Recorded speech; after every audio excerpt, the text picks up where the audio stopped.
तर पहा, आज आपण शब्दाच्या जाती हा घटक घेणार आहेत. कोणता? शब्दांच्या जाती. तर शब्दाच्या एकूण 8 जाती आहेत. तर आज आपण त्याच्या पहिल्या ज्या 4 जाती आहेत त्या 4 जातींचा अभ्यास करणार आहोत. तर पहिला जो आहे तो म्हणजे नाम. कोणते आहे? नाम. दुसरी सर्वनाम, तिसरं विशेषण आणि चौथी क्रियापद. आता या स्पर्धा परीक्षेला काय होतं, मंथन म्हणा, शिष्यवृत्ती, पुन्हा नवोदय, या ज्या परीक्षा आहेत याच्यावर या घटकावर आधारित 1 ते 2 प्रश्न असतात का. म्हणजे मराठी व्याकरण मध्ये जसं आपल्याला उतारा असतो, कविता असते, याच्यावर 3-3 प्रश्न असतात, बरोबर ना. पण मराठी व्याकरण जर घेतलं तर या व्याकरणावर काय असतात, प्रत्येक याच्यावर 1 प्रश्न तर कंपल्सरी असतो. मग तुम्ही त्याच्यामध्ये शब्दाच्या जाती घ्या, काळ घ्या किंवा उद्देश, विधेय, हे असे जे आहेत व्याकरणामधले त्याच्यावर प्रत्येक याच्यावर 1 प्रश्न हा असतो.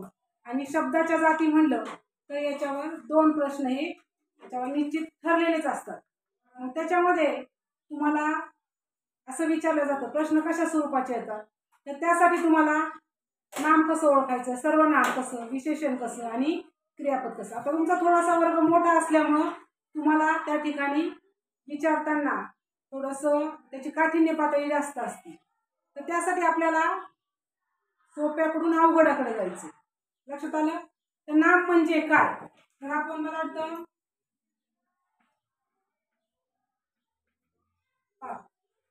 नाम म्हणजे काय, तर एखाद्या व्यक्तीला, वस्तूला, ठिकाणाला जे नाव दिलं जातं त्याला काय म्हणतो आपण? नाम म्हणतो. आता एक उदाहरण सांगते मी तुम्हाला की साई खूप हुशार मुलगा आहे. याच्यामध्ये नाम काय आहे?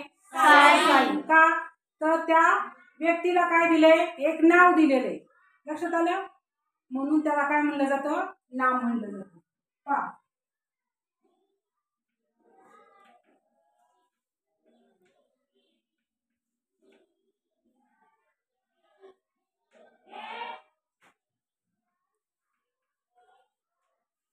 हुशार आहे, ठीक आहे.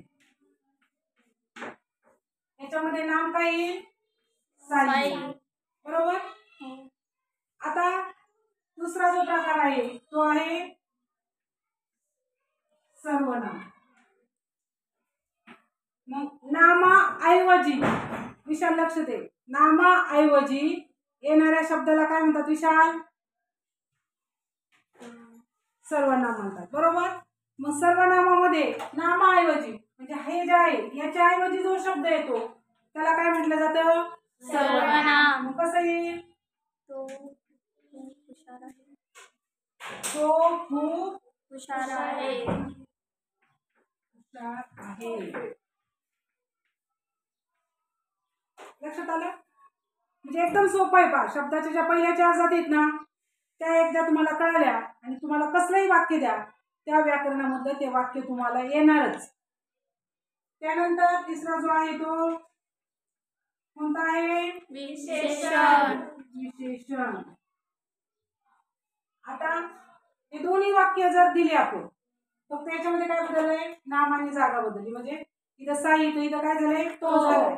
तर कोणताही घ्या तुम्ही, साई खूप हुशार आहे, यातलं विशेषण काय आहे?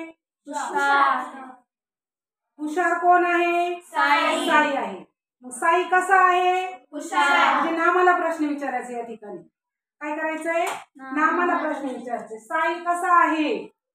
हुशार. हुशार आहे. म्हणजे हे काय झाले? याच्यातलं विशेषण.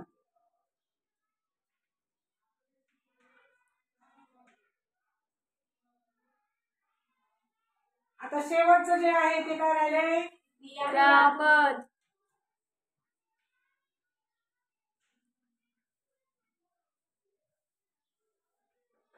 क्रियापद म्हणजे काय? तर वाक्याचा अर्थ पूर्ण करणाऱ्या शब्दाला काय म्हणतात? क्रियापद. वाक्याचा अर्थ पूर्ण म्हणजे कसा? पहा, या ठिकाणी आपण हे पुसून टाकलं तर साई खूप हुशार आहे. मी काय म्हटलंय? तिथं काहीच नाही ना. वाक्य पूर्ण होतंय का? नाही होत. म्हणजे या ठिकाणी ते आहे हे काय झालं? क्रियापद झालं.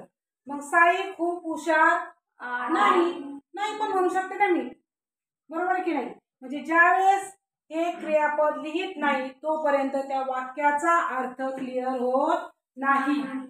मग होकारार्थी वाक्य आहे की नकारार्थी वाक्य आहे हे कशावरून कळतं? त्या क्रियापदावरून. म्हणजे ज्यावेळेस आपण शब्दाच्या ह्या पहिल्या 4 जाती शिकतो त्याच्यामध्ये सगळ्यात महत्वाचं पहिलं नाम. एक जरी वाक्य घेतलं तर त्या वाक्यावर पूर्ण 4 जे शब्दाच्या जाती आहेत त्यावर आपण पूर्ण आपल्याला त्या शब्दाच्या जातींचा अभ्यास येतो पहिल्या 4 वर. लक्षात आलं? मग याच्यामध्ये तुम्हाला सगळ्यात महत्वाचं म्हणजे आता पुढे जे व्याकरण शिकतात तुम्ही, उद्देश घ्या, विधेय घ्या, हे जे आहे तर त्याच्यामध्ये तुम्ही हे क्रियापद असतं. या क्रियापदाला प्रश्न विचारावा लागतो आणि त्याच्यावरून तुम्हाला त्या व्याकरणामधले उत्तर मिळतात. पहा आपण एक एक घटक पाहणार येतो, पण या नामाच्या शब्दाच्या जातीमध्ये त्या 4 जाती महत्वाच्या आहेत. तर उद्या येताना प्रत्येकाने याच्यावर 10 उदाहरणं असे 40 उदाहरणं तयार करून आणायचे. लक्षात आलं सगळ्यांना? शब्दाच्या जाती या घटक समजला का सर्वांना?